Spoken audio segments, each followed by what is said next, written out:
Hello, fellow advocates. So for my reflection video, I decided to compile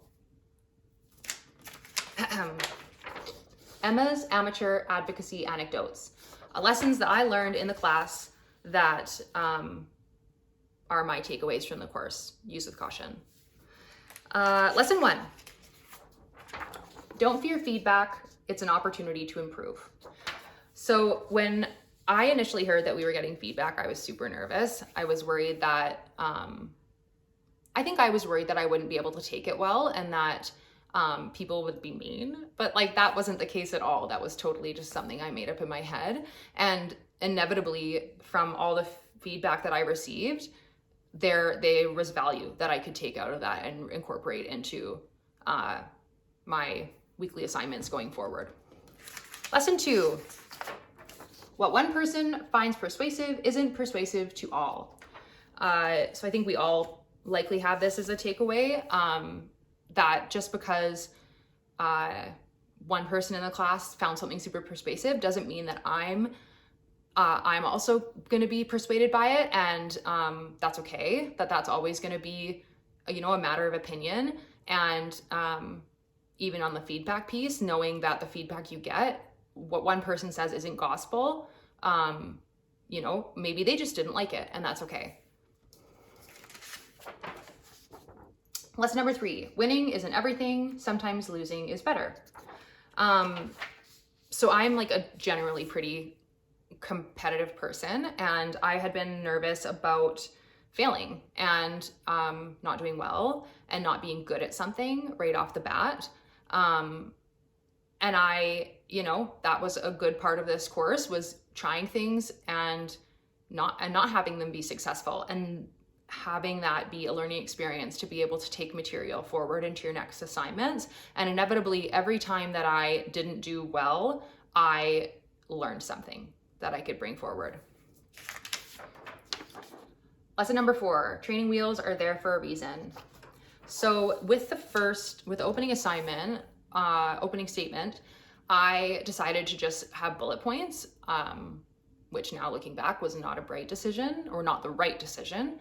I set myself up for failure a little bit because I think that I was too nervous. I wasn't ready to have no script, and the fact pattern was too detailed for me to remember all the different dates, times, names. So there's no shame in having a script if it's going to make you feel so secure. There's no rush to have to throw that away, so long as you're not completely married to it and reading from it verbatim. Lesson number 5, stay in your lane. You are not smarter than an expert witness. So as you guys saw, I decided to explore a line of questioning about a bruise that the forensic report stated that it was not an area of concern, but I was like, but what if it is? It wasn't, and I should have just gone with heart attack like everybody else did, but I didn't, and that was another failure that I learned something from. But a forensic pathologist knows certainly more about an autopsy than I do, and that's okay. I will not make that mistake in future. Lesson 6. Breathe out and dig in. It's hard to read these backwards.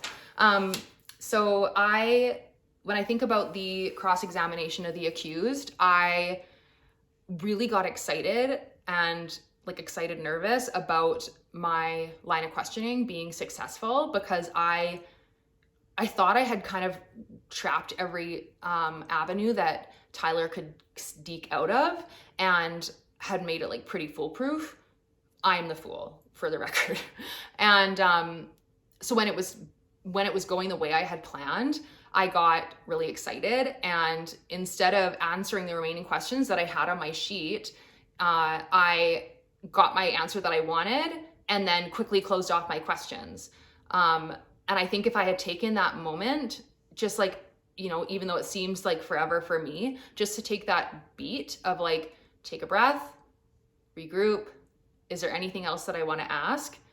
And then going forward, even if that means that then I'm just going to close out my line of questioning, but consciously make that decision instead of feeling like I'm doing it out of nerves, which I think is what happened. And then lastly, advocacy isn't a destination, it is a journey. A little bit corny, but I think all the different classes this semester have only proven to me that while there are how-to guides and rules on how to be a good advocate and how to do certain things, I think really what advocacy, being a good advocate is taking bits and pieces of those rules and then receiving feedback from your peers and from more senior lawyers who maybe have a story that they can share of, don't do what I did and here's how it worked out for me. And then personal experience, like learning from failing, what works for you, what didn't. That's what advocacy is, and what makes a good advocate is that flexibility and resiliency, and knowing that you are always going to be learning. And no matter how long that you are an advocate, you can always keep getting better. Thanks.